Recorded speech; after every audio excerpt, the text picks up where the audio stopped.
Halo adik-adik semuanya, selamat datang kembali di channel Mikael Samosir. Nah, pada kesempatan ini kita akan memulai pembelajaran tema 5. Kita masuk kepada subtema 1 pada pembelajaran yang pertama. Baik, kita mulai. Subtema 1, kerja keras berbuah kesuksesan.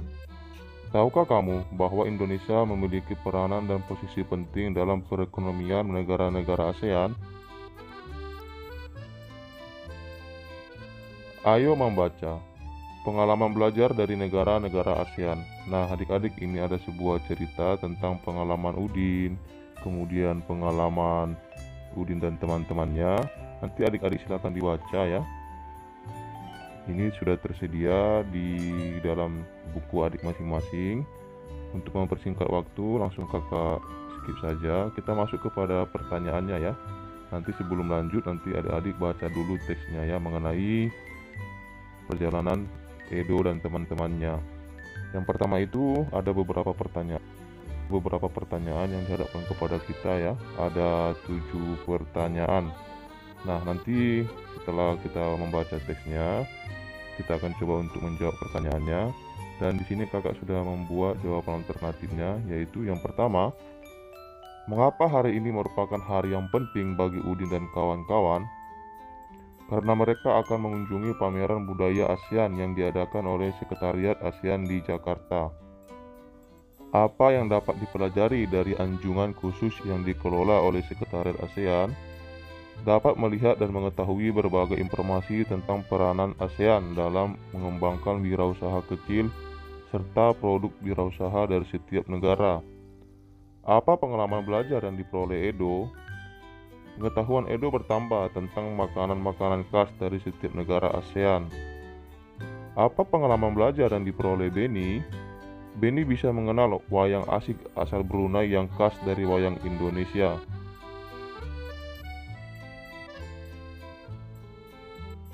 Udin mendapatkan pengalaman yang sangat berharga karena dapat melihat secara langsung ragam karya serta budaya setiap negara ASEAN. Jika kamu mendapat kesempatan berkunjung ke arena pameran tersebut, apa kegiatan yang mungkin paling menarik menurutmu? Mengapa? Mengikuti aneka lomba yang diadakan oleh beberapa anjungan agar bisa mendapat pengalaman seru dan mendapat hadiah cenderamata sebagai kenang-kenangan. Nah, adik-adik, ini adalah jawaban alternatif dari kakak. Nanti adik-adik boleh ditambahkan jika memang masih ada ditemukan dari teks cerita tersebut ya. Kemudian tuliskan 3 hal yang menurutmu penting dari tes tersebut. Nah, ada 3 hal yang paling penting dari tes tersebut, yaitu pentingnya kegiatan pameran khusus kawasan ASEAN untuk mempererat hubungan antar negara anggota, dapat mengetahui ciri khas karya dan budaya setiap negara ASEAN, menjadikan negara Brunei sebagai pelajaran bahwa kita juga harus melestarikan seni kita sendiri. Nah, ini adalah jawaban alternatif dari kakak ya. Nanti adik-adik silakan ditambahin. Tahukah kamu bahwa banyak kerjasama yang dilakukan antar negara di lingkungan ASEAN? Ayo kita pelajari lebih lanjut. Ayo berdiskusi. Negara-negara yang bergabung dalam ASEAN mempunyai potensi masing-masing, mulai dari sumber daya alamnya hingga sumber daya manusianya. Bagaimana peranan dan posisi Indonesia dalam kancah perekonomian ASEAN? Bagaimana peranan dunia usaha? Ayo kita cari tahu terlebih dahulu. Kamu akan mencari informasi secara berkelompok tentang kerjasama ekonomi antar negara ASEAN, khususnya tentang posisi dan peranan Indonesia. Kamu dapat mencari informasi dari berbagai sumber. Laporkan hasilnya dalam bentuk peta pikiran berikut. Nah, adik-adik, kita diminta untuk menuliskan beberapa peranan dan posisi Indonesia di bidang ekonomi dalam lingkup ASEAN ya. Kita diminta untuk mencari informasi dari berbagai sumber. Kita diminta juga untuk membuat peta pikiran seperti pada gambar ini. Nah, pada kesempatan ini juga kakak sudah membuat jawaban alternatif. Nanti jika adik-adik menemukan dari berbagai sumber, silakan ditambahin ya. Peranan dan posisi Indonesia di bidang ekonomi dalam lingkup ASEAN. Pelaku perdagangan bilateral dengan negara lain. kemudian pelaku kegiatan ekspor dan impor, penyelenggara pertemuan tingkat menteri bidang ekonomi, lalu pendiri organisasi AFTA dan APEC. Nah, ini adalah beberapa peranan Indonesia yang kita temukan di berbagai sumber. Nanti silakan adik-adik ditambahin jika memang masih ada menemukan informasi dari sumber yang lain.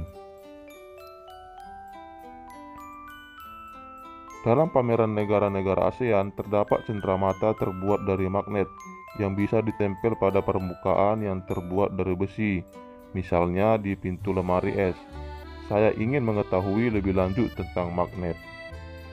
Ayo membaca. Apakah kamu pernah menemukan magnet di sekitarmu? Di mana saja kamu menemukan magnet? Apa yang kamu ketahui tentang magnet? Nah, adik-adik, ini adalah beberapa contoh magnet ya. Ada 5 contoh magnet yang terdapat di buku kita. Yang pertama itu magnet batang, kemudian magnet silinder ya, lalu magnet jarum, lalu magnet ladam, dan magnet lingkaran. Setelah mengamati dan mencoba berbagai magnet, jawab pertanyaan berikut. Apa yang kamu ketahui tentang magnet? Apa saja jenis-jenis magnet yang kamu ketahui? Apa arti simbol U dan S yang terdapat pada magnet? Jelaskan. Jelaskan perbedaan bentuk masing-masing magnet. Nah, seperti biasa, kakak juga sudah membuat jawaban alternatifnya. Apa yang kamu ketahui tentang magnet? Magnet adalah suatu benda yang dapat menarik benda logam di sekitarnya karena memiliki medan magnet.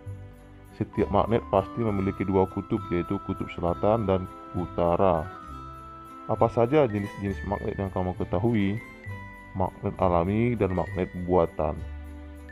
Apa arti simbol U dan S yang terdapat pada magnet? Jelaskan. Simbol U artinya utara yang menunjukkan kutub utara magnet, sedangkan S artinya selatan yang menunjukkan kutub selatan magnet. Jelaskan perbedaan bentuk masing-masing magnet. Magnet batang merupakan magnet yang berbentuk balok. Magnet silinder merupakan magnet yang berbentuk tabung. Kemudian magnet jarum merupakan magnet yang berbentuk jarum yang mengarah ke kedua arah yang berlainan. Lalu magnet ladam merupakan magnet yang berbentuk seperti huruf U. Dan yang terakhir, magnet lingkaran yang merupakan magnet yang berbentuk lingkaran. Nah, ini adik-adik ada beberapa tes lagi mengenai suatu magnet ya. Tahukah kamu, lebih dari 2000 tahun yang lalu orang Yunani yang hidup di Magnesia menemukan batu yang istimewa.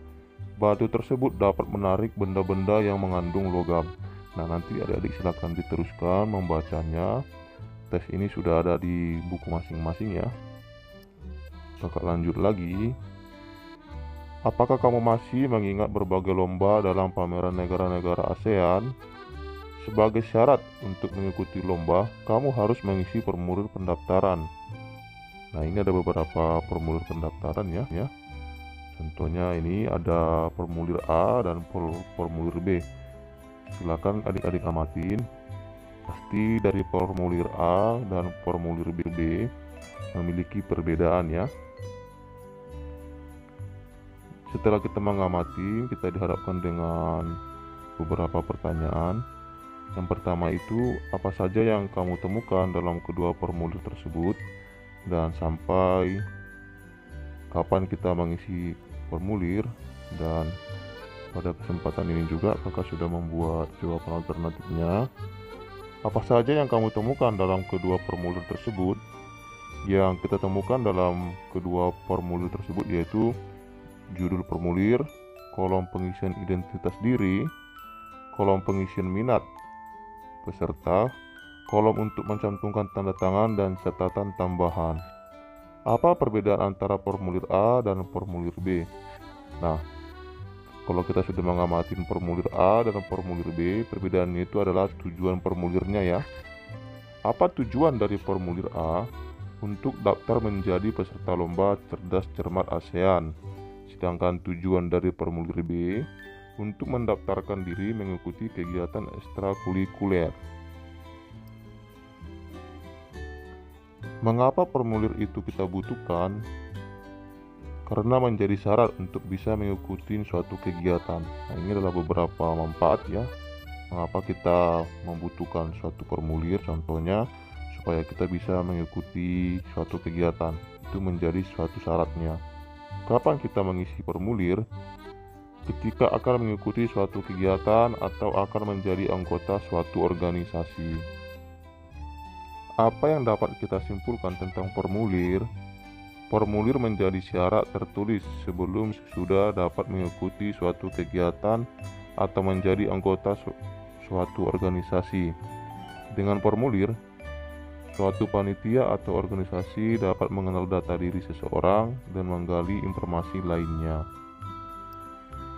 Nah, demikianlah adik-adik untuk pembahasan materi pertemuan pembelajaran 1, yang dimana nanti adik-adik sebelum menuliskan jawabannya silakan dibaca dulu beberapa tesnya ya.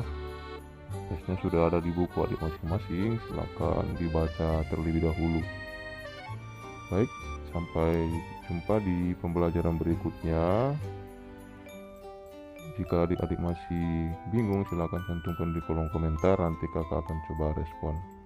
Sampai jumpa di materi berikutnya. Terima kasih.